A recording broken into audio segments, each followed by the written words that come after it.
quelques actions sur le mois de juin et juillet autour de la qualité de vie au travail, la QVT. Pour rappel, il y a une petite boîte à outils à votre disposition et qu'il faudra penser à alimenter aussi au cours de vos lectures ou rencontres, voilà, de ce qui vous semble être de bons éléments pour nous aider à améliorer la qualité de vie chez Pix. Et puis, on avait donc proposé cet atelier qui est animé par Marianne. Marianne qui est comptable chez Pix depuis 10 ans, une dizaine d'années, mais qui aussi est coach certifié, qui accompagne en fait toute l'année des entreprises, des écoles et des personnes, si je me... Des particuliers, ouais. Voilà, autour de leurs besoins. D'ailleurs, on avait... peut-être... ah non, je vais juste dire les consignes et puis après je te lance, Marianne, sur le sujet. Ouais. Donc, juste, si vous pouvez tous prendre de quoi noter, parce qu'il y aura un petit exercice qui va nécessiter d'avoir une feuille de papier et un crayon. Et puis, qu'est-ce qu'on s'était dit? Oui, et puis juste pour les questions, si c'est des questions qui sont propres à l'atelier, enfin qui vous viennent tout de suite et qui vous aident sur le moment à comprendre quelque chose qu'a dit Marianne, vous pouvez l'inscrire dans le chat et puis David, qui sera notre médiateur, l'évoquera en direct. Ou sinon, c'est des questions plus de fond. Il y aura à la fin de l'atelier un petit jeu de questions-réponses avec Marianne. Voilà. Et juste pour introduire, en fait, certains se posaient la question de savoir quelle était la différence entre le coaching et la psychothérapie ou en tout cas de la psychologie. Donc Marianne, je te laisse répondre. Ouais. Bon alors bonjour à tous pour ceux que j'ai pas salués. Donc oui, effectivement, le coaching c'est un domaine dont on entend parler assez récemment. Et du coup, il y a parfois une difficulté à différencier ce qui est de l'ordre du travail psy et ce qui est de l'ordre du coaching. Donc en fait, pour faire très simple, parce que ça serait beaucoup plus complexe en soi, mais en coaching, on va être vraiment sur un axe présent-futur. C'est-à-dire qu'on va travailler sur sa situation actuelle, sur ce qui va poser problème dans sa situation actuelle, pour ensuite mettre en place des choses pour le futur, pour après. Dans un travail psy, on va beaucoup s'occuper des causes de nos difficultés, donc travailler sur le passé même très ancien souvent, pour ensuite comprendre un petit peu ce que ça génère dans le présent. Donc ça peut être deux approches complètement complémentaires, si on a besoin à la fois de comprendre les causes et en même temps de se projeter dans le futur. Et ça peut être aussi complètement indépendant de l'un de l'autre selon ses besoins. Voilà. Mais c'est important de savoir un petit peu où est-ce qu'on va se positionner et qu'est-ce qu'on va, ce sur quoi on va réfléchir. On t'entend plus, Marie. Pardon, juste avant que tu te lances dans la présentation, dans l'atelier, on vous avait envoyé un petit sondage et vous aviez la possibilité de laisser des questions. Donc Marianne, elle a bien reçu tout ça et elle s'est servie de ça aussi pour construire sa présentation dans le but de répondre à vos questions. Alors déjà, pour être sûr, est-ce que vous pouvez me dire dans le chat si tout le monde m'entend bien, si voilà, il n'y a pas de problème de son, parce que si jamais, je peux aussi mettre des écouteurs, mais que ça soit clair. Ok. Bon bah super. Alors on est 21 pour l'instant, donc c'est chouette, on est assez nombreux, c'est super. L'idée c'est que ça soit quand même un atelier, donc on puisse aussi échanger, que je puisse vous poser un certain nombre de questions et que vous puissiez réagir pendant l'atelier. Donc comme l'a dit Marine, bien sûr il y aura un temps de questions vraiment dédié à ça à la fin, mais au fur et à mesure, moi je vais vous poser un certain nombre de questions. Et si jamais vous avez des questions, comme l'a expliqué aussi Marine, parce que je ne sais pas, j'ai dit quelque chose qui n'était pas clair, ou vous avez besoin de plus de précision, ou vous n'avez pas entendu certaines choses, n'hésitez pas à intervenir. Alors, comme on est un petit peu nombreux, principalement par écrit, mais si besoin, on peut aussi intervenir à l'oral, c'est quand même plus sympa et ça permet parfois de mieux se comprendre. Donc voilà, on verra à l'usage, mais on peut dire qu'on a les deux options possibles. Alors, je vais commencer par présenter mon écran. Comme ça, vous allez pouvoir me dire si tout le monde le voit comme il faut. Est-ce que c'est bon pour vous? Ok, tout le monde voit ça. Super. Donc l'idée de cet atelier, c'est de travailler à la fois sur, enfin, les deux choses sont un peu liées, c'est-à-dire l'harmonisation vie pro, vie perso, donc comment réussir à trouver un équilibre entre sa vie professionnelle et sa vie personnelle. Et on va voir quelques outils aussi d'organisation pour pouvoir, principalement dans la vie professionnelle, parce que c'est vraiment axé là-dessus, mais qui peuvent être aussi adaptés à la vie personnelle. Alors, je vais juste lancer. Tac. Hop. Donc le programme, comme je vous l'avais dit, on va avoir une petite première partie sur le stress de façon générale, parce que pour ceux qui pour ceux qui n'auraient pas répondu au questionnaire, il y avait les premières questions étaient sur la question du stress, et notamment le stress au travail, mais pas que, parce que c'est un sujet et un mal assez répandu aujourd'hui, très important et très partagé, on va le voir. Et donc voilà, c'était une petite introduction pour essayer de comprendre un petit peu comment est-ce qu'on peut travailler directement sur le stress. Ensuite, donc, on aura une partie sur l'harmonisation de vie perso, vie pro. C'est vrai qu'on dit pas souvent vie pro, vie perso. Moi, j'aime bien aussi mettre le perso en premier pour des raisons personnelles. Et ensuite, on aura une partie sur quelques outils d'organisation. Donc, comme je vous ai expliqué, principalement sur l'aspect pro, mais il ne faut pas hésiter à ce que ça puisse être appliqué à la vie perso aussi et adapté. Chose importante pendant tout le déroulé de ce que je vais vous présenter, tout ce que je vais vous montrer, bien sûr, en coaching, l'idée c'est vraiment que ça soit adaptable à la personne. C'est-à-dire qu'il faut que ça vous parle, il faut que vous le personnalisiez par rapport à qui vous êtes, ce dont vous avez besoin et votre situation à vous. Donc, il ne va jamais y avoir de vérité absolue, voilà, c'est comme ça qu'il faut faire, c'est comme ça qu'il ne faut pas faire, parce que chacun est différent et chacun a des besoins différents et un fonctionnement différent.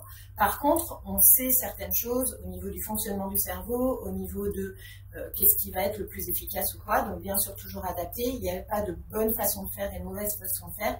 La bonne façon de faire, c'est celle qui vous convient à vous. Donc le travail, ça va être aujourd'hui de vous glisser un petit peu des pistes, quelques outils pour amorcer des réflexions, des prises de conscience et voir ce que vous pourriez, vous, à votre échelle, mettre en place dans votre vie à vous.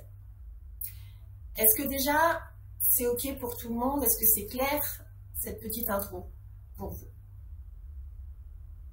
Super. OK. Alors, comme je l'ai dit, on va parler du stress et pour ça, j'ai repris des chiffres d'une petite étude qui avait été faite, une étude qui avait été faite en 2017. Dans le questionnaire, on vous avait demandé si vous aviez tendance à ressentir le stress au quotidien, plutôt un petit peu, beaucoup, ou pas du tout. Et il y a 70% des personnes qui ont répondu qu'elles connaissaient le stress, elles étaient régulièrement ou en tout cas en partie stressées. Donc effectivement, ça rejoint un petit peu ce chiffre. Alors nous, il s'est fait sur un petit nombre de personnes, donc il n'est pas forcément représentatif de toute l'entreprise, bien entendu. Mais par contre, c'est vrai que quand on fait des études plus globales, on a un Français sur deux qui se considère comme assez ou très stressé. Ça donne une indication sur le fait que c'est quand même un problème, enfin en tout cas une difficulté que rencontrent beaucoup de personnes. Donc c'était bien une étude qui a été faite en France. Donc près de 4 Français sur 10 ont vu leur stress augmenter ces dernières années. Donc bien sûr ce chiffre il est rapporté à 2017. Il faudrait retrouver ce genre d'études. Je ne suis pas sûre qu'on aurait des résultats bien différents ces temps-ci.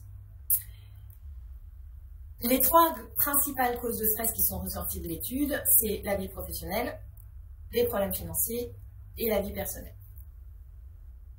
Donc là, pareil, hein, quand on travaille sur l'harmonisation vie perso, vie pro, ben, on voit bien que ça va forcément jouer sur des causes du stress. Et donc, alors là, encore une fois, à prendre comme une étude, hein, comme le résultat d'une étude, mais a priori, les hommes sont plus stressés par la vie professionnelle et les femmes par la vie personnelle. Donc pareil, ça on peut aussi, on aurait pu l'imaginer et le comprendre par le fait que voilà, on n'a pas forcément les mêmes causes de stress et les mêmes occupations toujours dans la vie, même si heureusement que ça évolue un petit peu. Donc ce stress, il génère un certain nombre de conséquences. Alors déjà, par exemple, si dans le chat, si vous avez, vous, des idées de conséquences qu'a le stress sur vous, parce que moi, la liste, forcément, je vais vous donner, elle n'est pas exhaustive, mais si vous avez certains vécus par rapport à ça et certaines conséquences que ça peut avoir, encore une fois, dans votre vie personnelle, dans votre vie professionnelle, est-ce qu'il y en a qui... Ouais, insomnie, irritabilité, trouble de l'appétit, effectivement. Perte de moyens face à une situation, tout à fait. Difficulté de mémorisation, oui, parce que le stress, en fait, ça génère un certain nombre d'hormones qui vont pas être forcément aidantes. Hein. Les hormones, on a beaucoup d'hormones qui vont être aidantes et qui vont faire du bien au corps, mais le stress, ça génère des hormones qui sont pas très efficaces, notamment par rapport au fonctionnement du cerveau. Donc la perte de moyens, la difficulté de mémorisation, les insomnies, etc. L'isolement social peut provoquer des maladies, etc. Ouais, effectivement. Donc on voit que déjà, on a tous, en tout cas une grande partie, une idée des conséquences. Donc on l'a vu, hein, ça a été dit dans le chat, les problèmes de sommeil. Donc ça c'est une conséquence assez répandue du stress. Nervosité, énervement, ça aussi, ça a été dit. Hein. Alors là, bien sûr, je vous apprends rien, mais c'est vrai que c'est important de... Parfois, on a ce genre de difficultés et on ne l'associe pas forcément au stress. On va l'associer... Alors, bien sûr, problème de sommeil, nervosité, on peut l'associer à un manque de sommeil, par exemple. Mais par contre, l'idée, c'est de travailler sur la cause et pas forcément sur le symptôme. La répercussion sur la vie de famille et ou de couple, et l'impact sur la santé, ça aussi ça a été dit, donc du coup il y avait déjà beaucoup de choses qui avaient été dites, et effectivement on a tous un certain nombre de conséquences personnelles qu'on peut avoir vécues par rapport au stress. Ensuite, dans le questionnaire, je vous avais demandé si vous aviez connaissance, vous, à titre individuel, d'outils pour lutter contre le stress. Alors, j'ai noté un petit peu ce qui avait été dit. Donc, on a beaucoup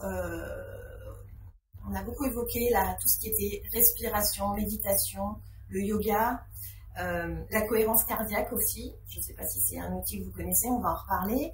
La sophrologie, enfin voilà, toutes des approches comme ça, un petit peu de pleine conscience, d'introspection, de travail sur soi et de relaxation. La musique, voilà, la marche aussi, et puis aussi l'organisation, c'est-à-dire se sentir plus organisé, mettre en place des outils d'organisation. Et oui, l'activité physique, on va le voir aussi effectivement. Donc voilà, il y a déjà beaucoup de choses qui avaient été dites dans le questionnaire, qui avaient été remontées dans le questionnaire. Alors, l'activité physique, effectivement, donc l'activité physique, quand on vit quand on a une vie sujette au stress, quand on est sujet au stress en tout cas, l'activité physique va être vraiment un outil très efficace.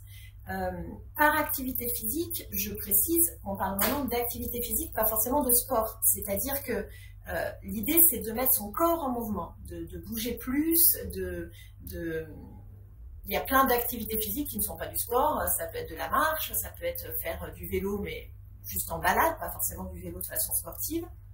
Ça peut être de faire du jardinage, ça peut être de danser, ça peut être... Enfin, voilà, il y a plein d'activités qui ne sont pas forcément du sport comme on l'entend, mais qui sont tout autant importantes pour lutter contre le stress, parce que pour lutter contre le stress, le corps a besoin de mouvement.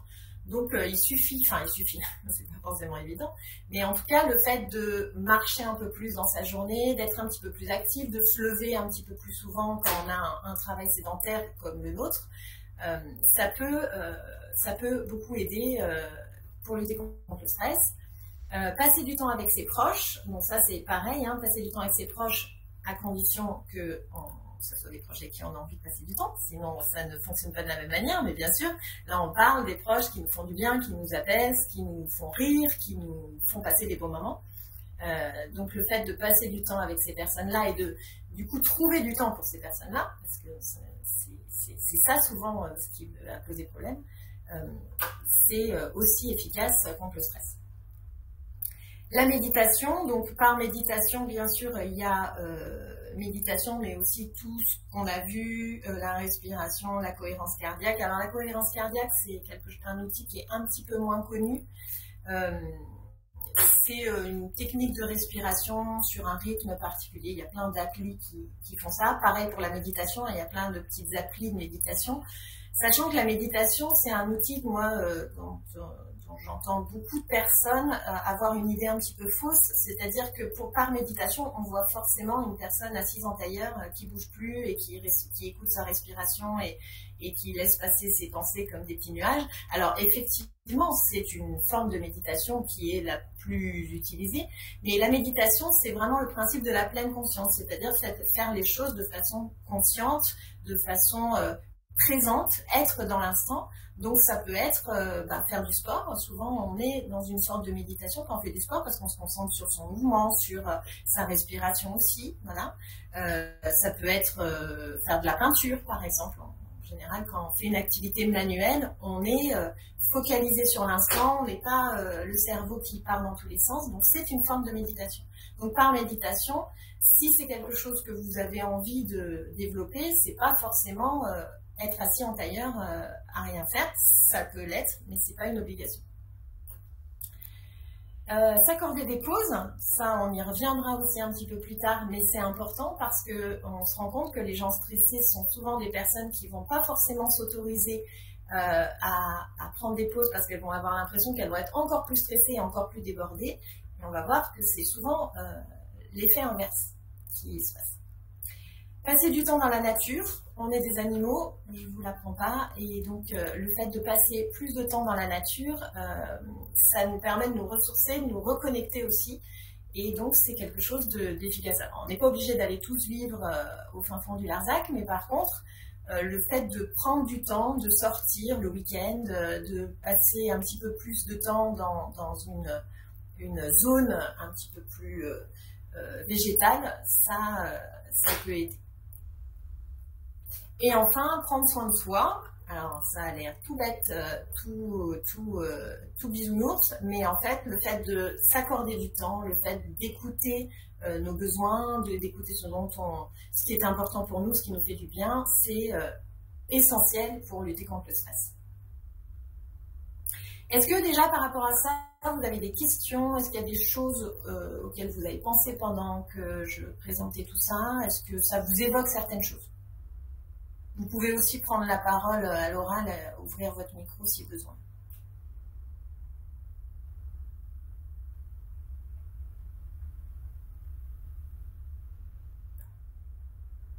Sinon, si tout est clair, on continue.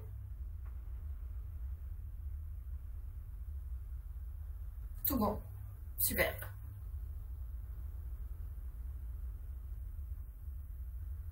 Ok. Alors, l'harmonisation vie pro-vie perso, qu'on peut aussi appeler équilibre vie pro-vie perso, parce qu'il y a effectivement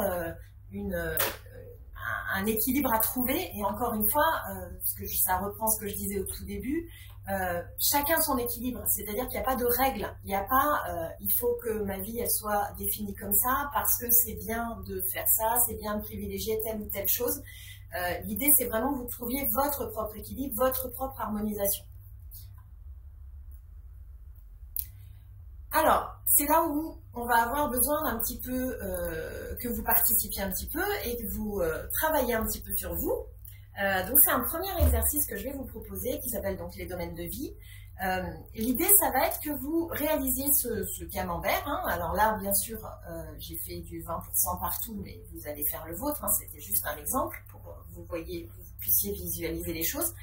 Donc, l'idée, ça va être de matérialiser la représentation dans votre vie aujourd'hui, j'insiste sur le aujourd'hui, telle qu'elle est aujourd'hui, sans rien changer, de la part que prennent chaque partie, chaque domaine de votre vie. Donc, ces domaines, ils sont au nombre de 5 maximum.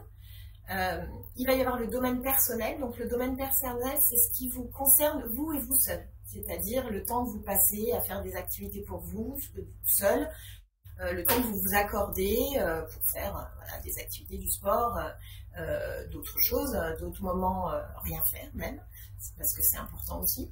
Voilà, donc c'est vraiment du temps de soi avec soi-même. Ensuite, bien sûr, il y a le domaine professionnel, donc le temps que vous passez sur votre lieu de travail et aussi parfois, si tu es plusieurs dans ta tête, Emmanuel, prends-les tous et tu fais un gros bloc personnel. Mais je comprends, je suis dans le même cas.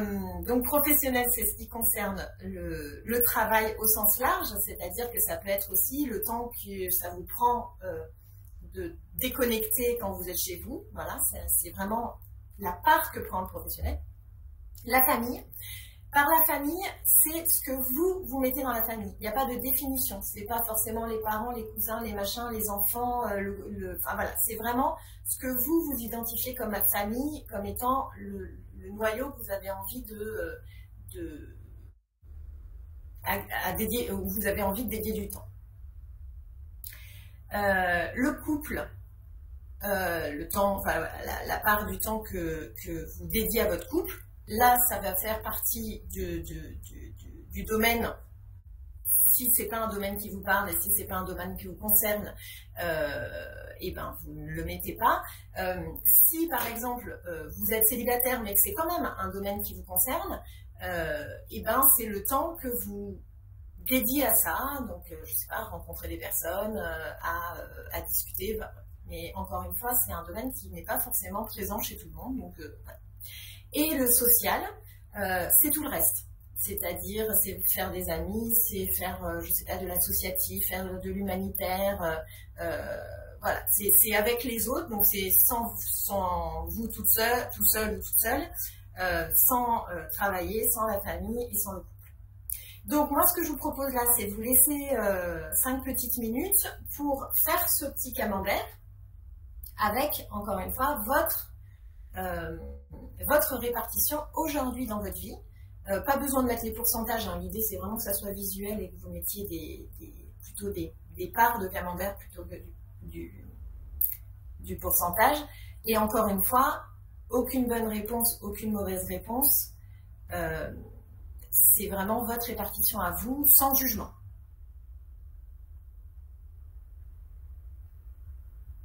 Oui, alors effectivement, s'il y a plusieurs couples, ben, le couple prendra plus de place peut-être.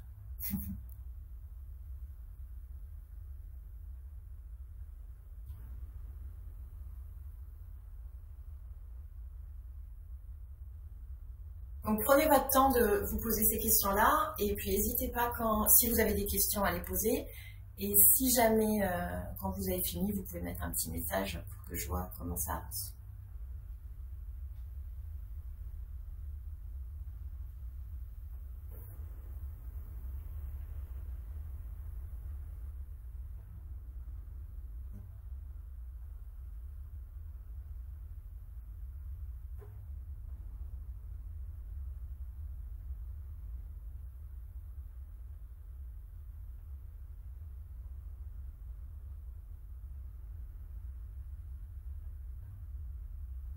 Ok, ben merci Kevin. Donc ok.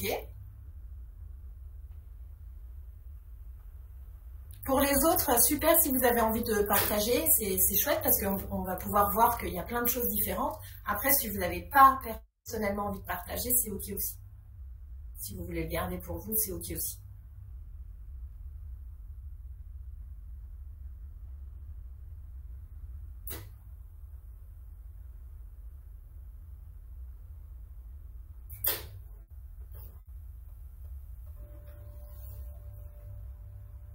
Ok, Gabriel, merci.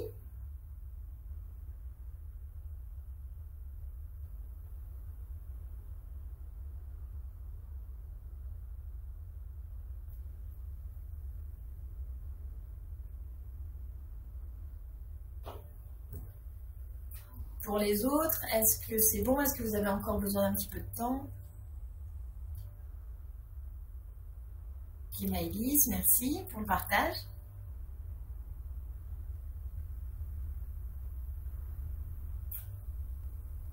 Ok.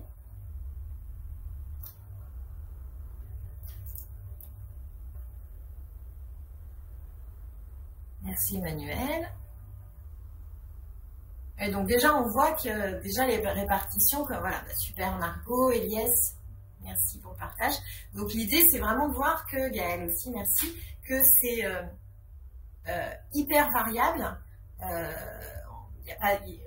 une fois, il n'y a pas de normes qui existent sur ce genre de choses, parce que parfois on va entendre dire des gens en fait, il faudrait, dans la vie, il faut que le personnel prenne tant de place, il ne faut pas que le professionnel prenne tant.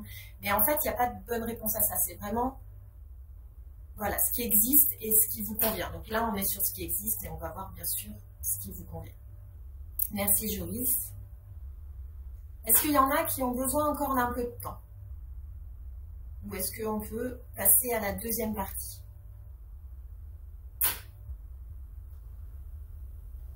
Bon, on va passer à la deuxième partie. Dans tous les cas, comme ça, on va rester sur le même exercice. Vous pourrez, ceux qui ont pris un petit peu plus de temps, vous pourrez continuer. Donc l'idée maintenant, vous avez vu que le premier, c'était vraiment votre situation actuelle, ou comment ça fonctionne aujourd'hui. Donc l'idée maintenant, ça va être de faire le même exercice, le même camembert avec les mêmes domaines, si tant est que ça soit exactement les mêmes, bien sûr, mais avec votre répartition idéale.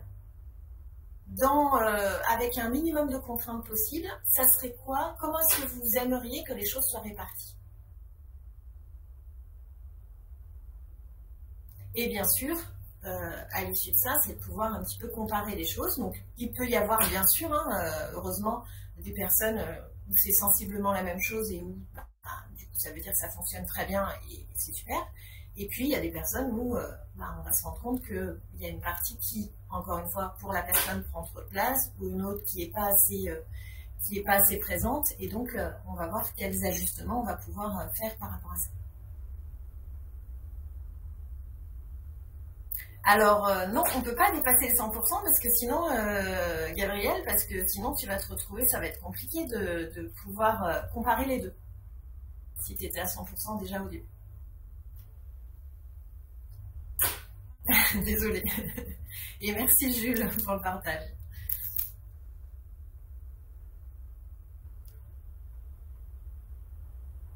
Ok, donc Kevin, si je ne me trompe pas, tu avais aussi mis la première partie, Margot aussi.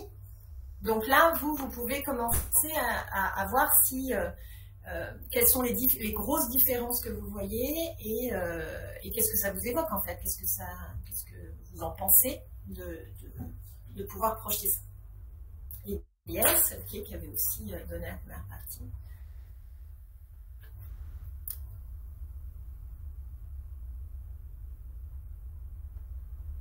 Oui, alors, comme Margot, Marine, merci David, le 20-20-20, effectivement, on l'entend souvent parce que, voilà, je donne autant de place, donc c'est quelque chose qui est souvent, c'est pas forcément le cas de tout le monde, et encore une fois, il n'y a pas de bonne réponse, mais c'est souvent, et puis, c'est vrai que c'est plus simple, parce qu'au moins on se dit, bon, les choses sont équilibrées, voilà, mais vous pouvez quand même faire l'exercice de comparer les deux et de voir là où finalement ce 20-20-20-20-20 il a le plus d'impact.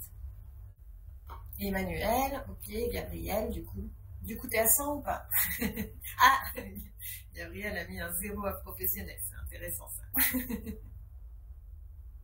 Et du coup ça laisse plein de place pour le reste, effectivement.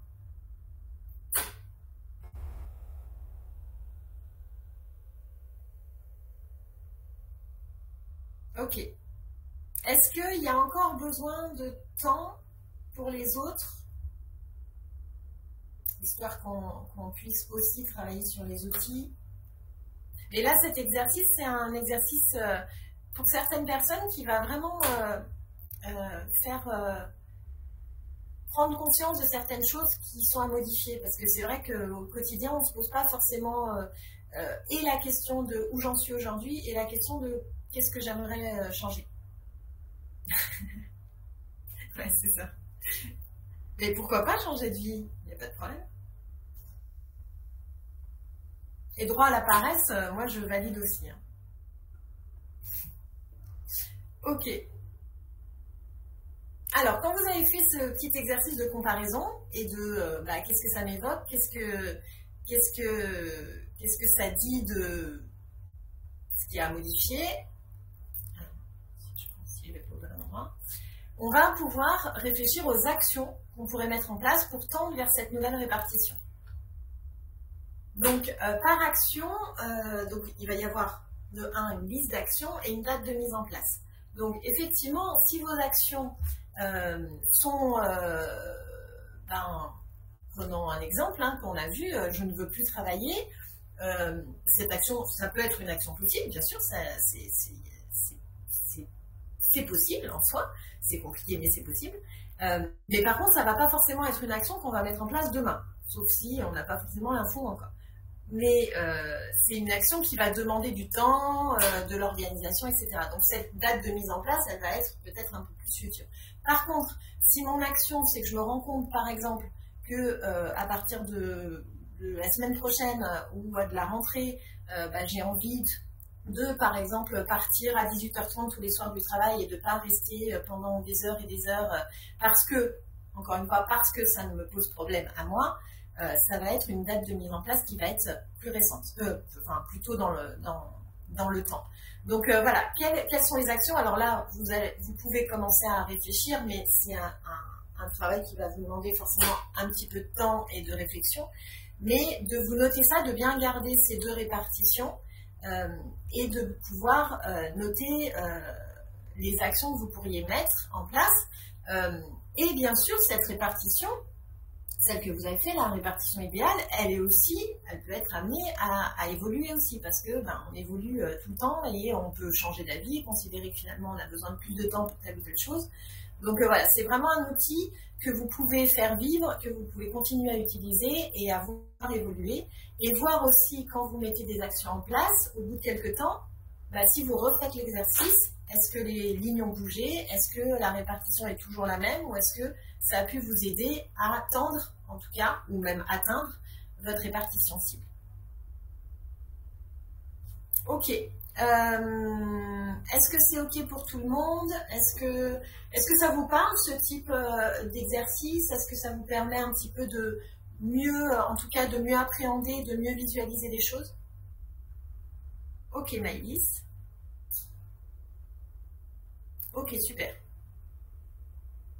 Eh bien, super. Donc, vraiment, je vous encourage de ne pas forcément tout faire là maintenant, mais de le garder dans un coin, et puis, là, avec l'été qui arrive, de prendre un petit peu de temps pour réfléchir à ça. Allez, on passe à la suite. Donc, ça, c'est quelques pistes pour atteindre l'équilibre, ou en tout cas tendre vers l'équilibre. On va y aller doucement, on ne va pas se mettre la pression non plus. Alors ça, c'est quelque chose qui est souvent revenu dans le questionnaire, c'est se prévoir des sas de décompression, parce que une difficulté qu'ont beaucoup de personnes, c'est de ne pas réussir à décloisonner la vie professionnelle et la vie personnelle. Donc là, on parle vraiment de harmonisation de vie pro, vie perso, même si, bien sûr, les domaines de vie, c'est un ensemble et c'est plus complexe que ça, mais en tout cas, cette difficulté à sortir du travail, ne plus être dans le travail et inversement, c'est pas forcément évident. Donc l'idée, c'est d'essayer de trouver des pistes pour se faciliter les choses. Donc ce que j'appelle sas de décompression, c'est deux principales idées. La première, c'est vraiment d'avoir un temps. Pour certaines personnes, c'est aidant. Alors encore une fois, ça va pas parler à tout le monde, mais d'avoir un temps pour déconnecter entre les deux activités. Alors parfois, ça va être sur le trajet, de faire une pause à un endroit qu'on aime bien. On voyait tout à l'heure se reconnecter un petit peu avec la nature, le fait de se poser dans un parc en rentrant du travail et de prendre un petit peu de temps, d'écouter de la musique, d'écouter un podcast qui nous fait du bien. Il y a plein d'idées sur la boîte à outils du CSE pour la semaine QVT. Donc voilà, de prendre du temps pour déconnecter les deux Donc ça, c'est vraiment le sas de décompression au niveau temps.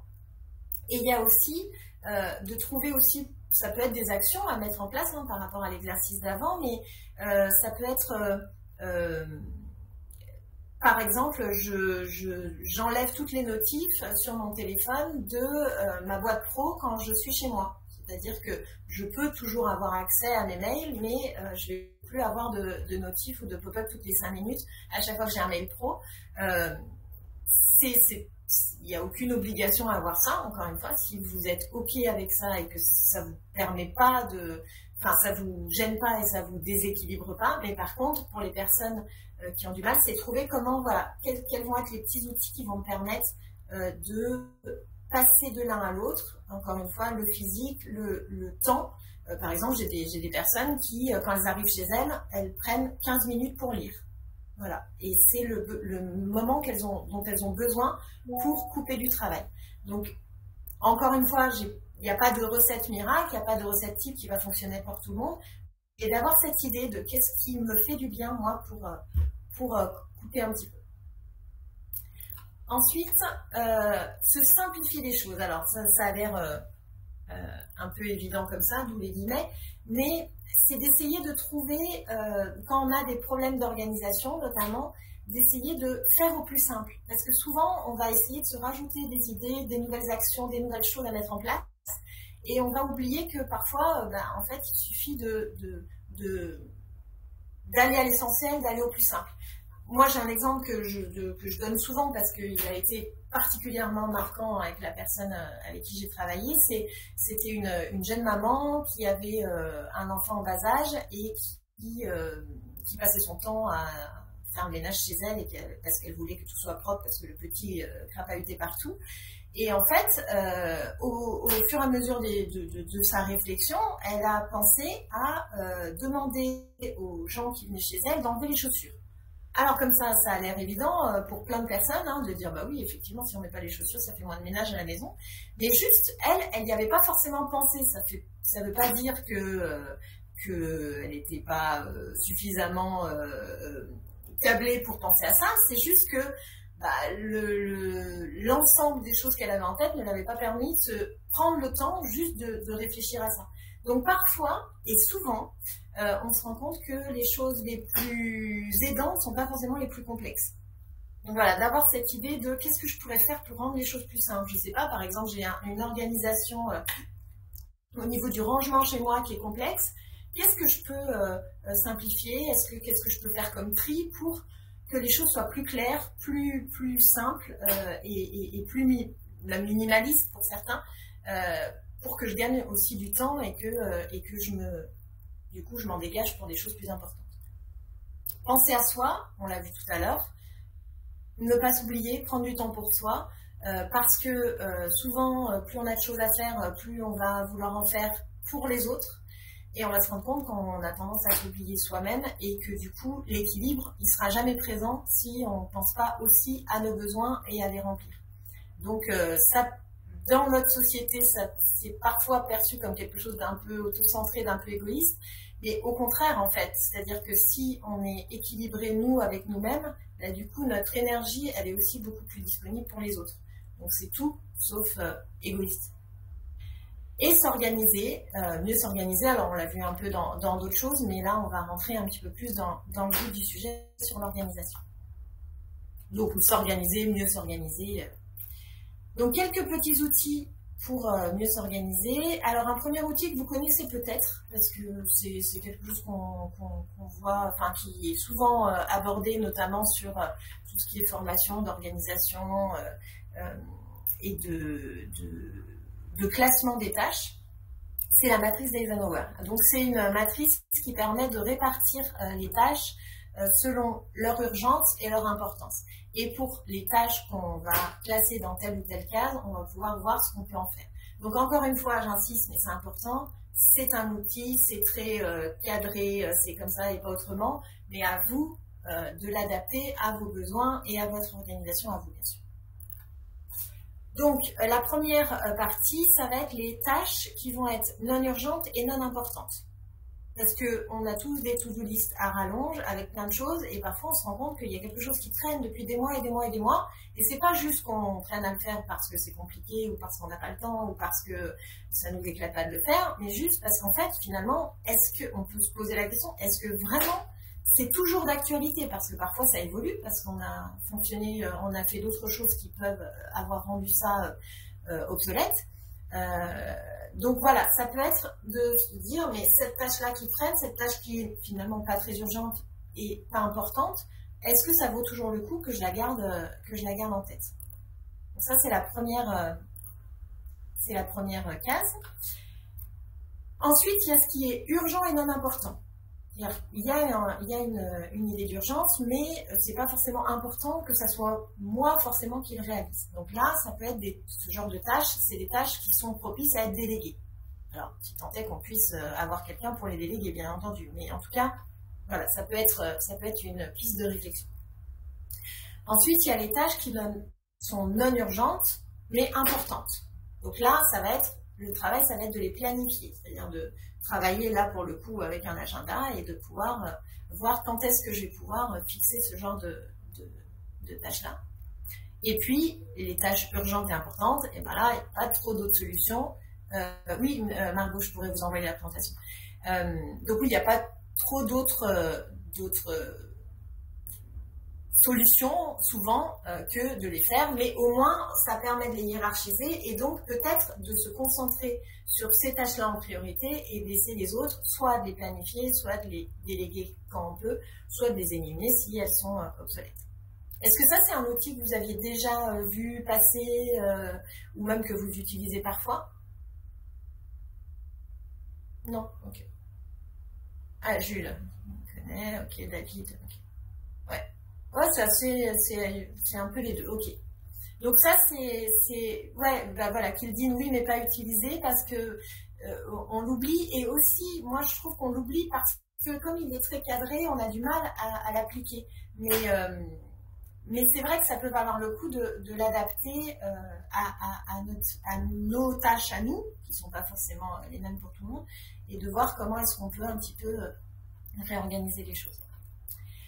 Ensuite, il y a le fait de réussir à se concentrer davantage sur les tâches qu'on fait. Alors, ça, c'est quelque chose que vous ne savez pas forcément, parce qu'on a tous l'impression d'avoir peut-être pas tous, non, c'est pas vrai, mais on est nombreux et nombreuses à avoir l'impression qu'on est multitâche et qu'on peut faire plein de choses à la fois. Et en fait, pas du tout. Notre cerveau, il est pas du tout fait pour faire plusieurs tâches à la fois. Alors, à la limite, ce qu'il peut faire, c'est faire une tâche complexe et une tâche un peu automatique, ce qu'on appelle une tâche réflexe à la fois. Mais par contre, il ne va pas réussir à se concentrer sur plusieurs tâches importantes, ou en tout cas qui demandent de la réflexion à la fois. Donc en général, quand on fait plusieurs choses comme ça à la fois, on en fait plusieurs, mais pas très bien. Donc l'idée, c'est de se focaliser un peu plus sur une tâche. Donc la première étape, c'est de réduire les sources de distraction. Alors par source de distraction, il y a encore une fois le téléphone, les mails intempestifs, parce que c'est vrai que, alors là c'est pareil, hein, il y a plusieurs écoles, il y a des gens qui vont couper leurs mails et qui vont les regarder que à une ou deux fois dans la journée. C'est pas forcément possible pour tout le monde et c'est pas forcément confortable pour tout le monde, mais ça peut être une piste. Mais en tout cas, tout ce qui est notifications, etc., même de pouvoir s'isoler, même de pouvoir, pour certaines personnes, mettre un petit écriteau, je suis en train de faire ça, merci de ne pas me déranger jusqu'à 15h, j'en sais rien. Mais voilà, de pouvoir avoir un temps dédié à ça. Si par exemple, il y a plein de réunions, plein de points qui se mettent en place. Ouais, alors les solutions en open space, effectivement, le casque, ça aide. Et puis, si on peut, c'est pas toujours le cas, mais pouvoir s'isoler pour travailler sur quelque chose où on a besoin de concentration. S'isoler, encore une fois, phoniquement, si c'est suffisant. Ou même dans une salle où, encore une fois, alerter les autres. Voilà, là, j'ai besoin de me concentrer sur quelque chose. Est-ce que pendant... le télétravail, ça marche aussi. Est-ce que pendant une heure, est-ce que vous pouvez ne pas me solliciter pendant une heure? un gros panneau occupé. Mais en vrai, il y a des gens qui utilisent ça. Ça a l'air un petit peu loufoque comme ça, mais en fait, il y a des gens qui l'utilisent et ça fonctionne. Au début, ça fait un peu bizarre, mais après, on s'y fait. Oui, je disais, et puis les réunions intempestives, ben aussi, savoir dire parfois, c'est pas toujours, encore une fois, facile, mais savoir dire, ben, cette réunion, je vois pas trop l'intérêt que moi j'y sois. Est-ce que vous pouvez pas me faire un résumé après, ou est-ce que je peux venir que à une partie de la réunion ou du point, et de pouvoir un petit peu recentrer un petit peu ces tâches. Définir ce sur quoi on veut travailler. Donc, parfois, on va se dire, ok, aujourd'hui, je vais me focaliser sur tel sujet. Et ce sujet, en fait, c'est un sujet qui va me prendre des semaines à faire. Donc, si je me dis, je vais travailler là-dessus, ça va être difficile de pouvoir savoir vraiment sur quoi je vais me concentrer. Donc, l'idée, c'est que quand on a une tâche qui est importante, qui est trop grande, c'est de savoir un petit peu la découper. C'est-à-dire, je dois travailler sur le sujet bidule. Ok, c'est quoi la première étape? C'est quoi l'étape suivante? C'est quoi la troisième? C'est quoi la quatrième? Et ça peut être 20 étapes s'il faut. Mais en tout cas, que chaque phase puisse prendre un temps qui peut rentrer dans 1 heure, 2 heures, enfin, en tout cas, qui peut se caler dans la journée. Histoire de pouvoir aussi voir l'avancement, on le verra après. Une tâche à la fois, donc ça on l'a vu, personne n'a un cerveau qui est totalement multitâche, même qu'il l'est tout simplement, donc on se concentre sur une tâche à la fois, d'où l'intérêt de découper les tâches au maximum pour pouvoir se concentrer sur ces tâches-là. Et puis penser à faire des pauses. Alors pourquoi faire autant de pauses, et que c'est pas la première fois que je le dis, non pas que j'adore les pauses, même si oui, mais c'est surtout que notre cerveau, il a un temps de concentration assez limité. C'est-à-dire que, alors il n'y a pas de chiffre exact, hein, mais les chiffres qui sortent, c'est souvent entre 30 minutes et 90 minutes. Donc, c'est pas un temps très long et c'est sûrement pas le temps d'une demi-journée ou d'une journée. Donc, notre cerveau, il a besoin de repos entre des phases de travail. Donc, l'idée de se mettre une tâche à la fois, c'est déjà bien, parce que ça lui simplifie les choses, et il va pouvoir faire mieux cette chose-là. Mais par contre, si on lui demande de faire cette tâche-là pendant 3 heures, 4 heures, il y a peu de chances que l'efficacité soit au rendez-vous tout du long. Donc, l'idée de faire des pauses, c'est de pouvoir déjà reposer le cerveau. Alors, par pause, c'est une vraie pause. C'est pas je vais dépiler mes mails pendant ce temps. C'est une vraie pause, ce qui n'empêche pas de dépiler les mails ensuite. Et ensuite, de se remettre sur une phase de travail. L'importance aussi des pauses, c'est que c'est dans ces moments-là que notre cerveau, il va développer, enfin, il va activer sa capacité d'imagination et de créativité.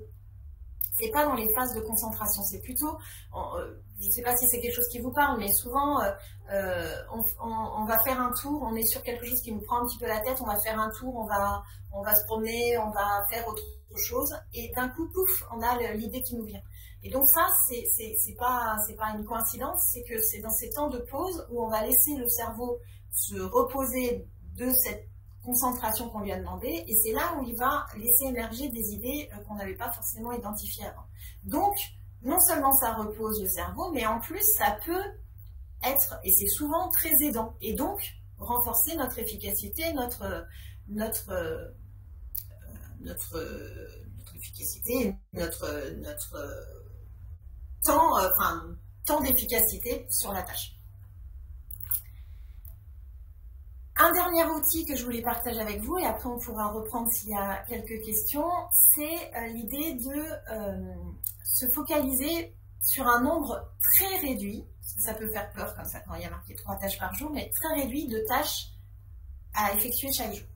Alors, 3 tâches par jour, je parle des tâches ponctuelles, c'est-à-dire ça ne va pas être les tâches récurrentes, les choses que vous avez à faire. Si vous avez une réunion tous les jours, tous les matins à 9h, ça ne va pas faire partie des tâches par jour, c'est quelque chose de récurrent. Par contre, les choses qui vont être différentes selon les jours dans votre semaine de travail, ça va être des tâches. Donc, pourquoi faire 3 tâches par jour et pas 28 ? La première, c'est que, peut-être que vous êtes concerné par ça, c'est d'avoir une to-do list à rallonge avec tellement de choses que quand on arrive le matin, on prend sa liste, on a un petit peu le vertige. Et derrière, on ne sait pas forcément par quoi commencer, on ne sait pas forcément où s'y mettre. On a dans la to-do list souvent l'idée, le fameux projet bidule, où en fait il y a plein de choses à faire, mais forcément on cochera pas jamais, mais en tout cas ça va prendre du temps à pouvoir cocher cette tâche-là. Donc ça permet d'organiser un petit peu pour répartir ces tâches dans sa journée et dans sa semaine. Ça permet d'avoir une définition des tâches plus efficace. Comme je disais tout à l'heure, les 3 tâches par jour, c'est des tâches qui vont prendre 1 heure, 2 heures, 3 heures. Pas forcément plus. Parce que déjà, s'il faut qu'il y en ait 3 par jour, si vous avez plus que 3 heures, ça va pas rentrer, quoi. Donc, il faut que ça soit des tâches, souvent, on dit de 1 heure, 1 heure et demie. Ça va permettre de, justement, découper vos plus grosses tâches en sous-tâches qui vont vous permettre, effectivement, de les réaliser, d'en réaliser 3 dans la journée. Ça permet de planifier mieux parce que, alors ça c'est pareil, c'est chacun son organisation et chacun comme il le sent. Il y a des personnes qui vont le vendredi soir prévoir toutes les 3 tâches de leur journée, de leur semaine suivante et pouvoir un petit peu organiser les choses en amont. Bien sûr, tout ça s'adapte au fur et à mesure si besoin. Et puis il y a des personnes, ça va vraiment être la veille pour le lendemain, voire le matin pour la journée. Donc peu importe, il n'y a pas de bonne façon de faire, à condition qu'elle vous convienne, qu'elle ne génère pas du stress pour vous, etc.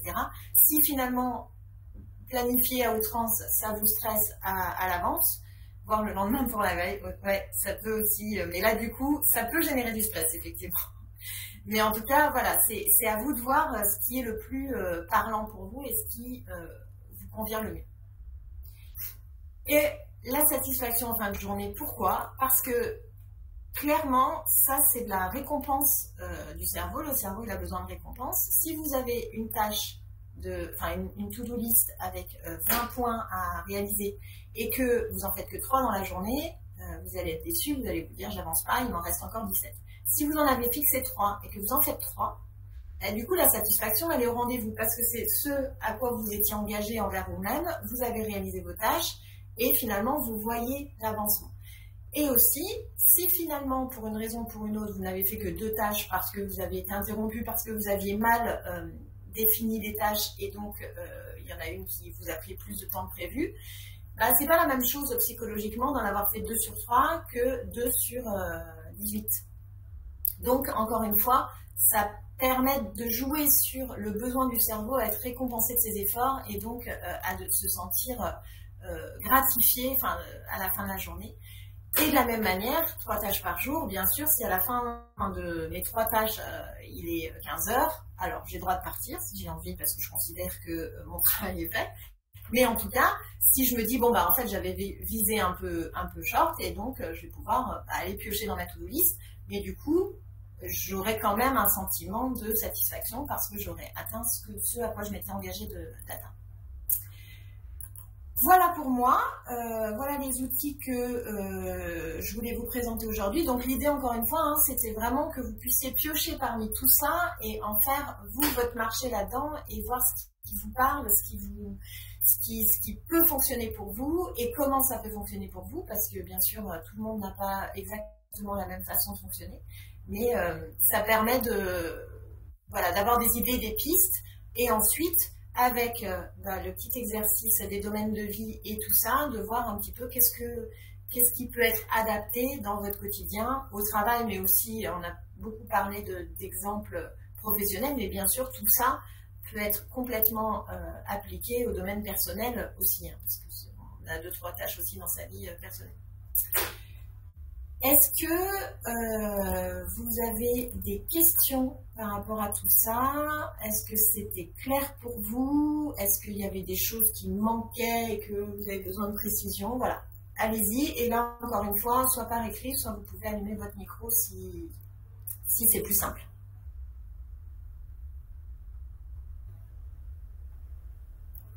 De rien, Marie. Merci Lucie.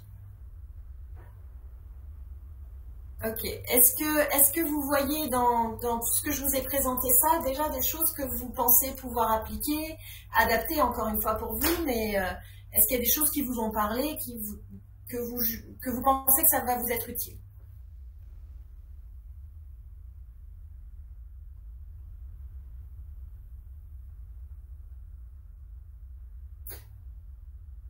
Oui. Le temps de coupure entre boulot et perso, ouais. Ça, moi, j'ai une cliente qui s'est rendue compte qu'elle elle avait besoin de ce temps sur son vélo pour rentrer du travail, pour pouvoir prendre ce temps de coupure. Et du coup, bah, elle a rallongé un petit peu son trajet de vélo pour pouvoir avoir un petit peu plus de temps, 5 minutes de plus, hein, mais qui était nécessaire pour elle. Kildine avec 3 tâches par jour, sacré challenge pour Kildine. Pour arriver à en finir au moins une, ça veut dire qu'elles sont pas suffisamment découpées tes tâches si tu n'arrives pas à faire les 3. Difficile à dire, la balance est complexe, clairement. Clairement, l'idée vraiment c'est d'avoir des pistes, hein. C'est pas forcément là tout de suite d'être arrivé. Et puis tout ça s'adapte aussi à votre évolution aussi personnelle, quoi. Ok, ça motive à mettre en pratique, Gaëlle, ben top. Penser régulièrement à nos pourcentages pour garder l'équilibre, ouais, et refaire cet exercice aussi régulièrement pour voir si les choses n'ont pas évolué, parce que souvent on s'habitue à un nouveau fonctionnement quand on a mis des choses en place, et on se rend compte que les choses ont encore évolué par la suite, parce que on est des êtres d'évolution, on évolue tous les jours, et donc c'est bien de pouvoir aussi faire un petit état des lieux régulièrement. Idem, compliqué de mettre en place et de garder dans le temps, ouais. Le fait de se noter les choses, de se faire, alors pour certaines personnes, ça va être un fichier, hein, dans son ordi ou qu'on revoit parfois, ou un petit carnet, enfin, ça dépend encore de son utilisation, mais de se faire des petits rappels, parce que c'est des choses parfois on a tous connu des choses qui nous faisaient du bien, et puis en fait on a arrêté de les faire parce qu'on n'y pense pas, parce qu'on oublie, puis on se dit ah mais oui, mais ça c'était chouette, et pourquoi j'ai arrêté? Donc le fait de réactiver régulièrement la mémoire, ça permet aussi de mieux s'organiser. Ok. Et ben, est-ce qu'il y a des dernières questions, ou est-ce que c'est tout bon pour vous? Alors bien sûr, si jamais vous avez des questions après, dans les jours qui viennent, ou même dans l'heure qui vient, mais enfin, en tout cas dans le futur, bah, n'hésitez pas. Ouais, t'as vu, hein, 1 heure pile, hein. T'avais peur que ça soit trop court, mais finalement, tu vois, c'est rentré. Si vous avez des questions qui vous viennent, n'hésitez pas à m'envoyer un petit message sur Slack, un mail, ou voilà. Et puis, elle est comptable. Bah ouais, je suis une fausse comptable, moi, en fait. Je suis pas comptée. Ok, bon bah en tout cas merci pour ce petit moment, c'était très chouette, et puis c'était chouette de voir que vous avez pu partager aussi vos ressentis, donc merci à vous, bonne journée à tout le monde, et je pense à très bientôt pour beaucoup, hein. Allez, bonne journée, au revoir. Merci beaucoup, à bientôt. À bientôt.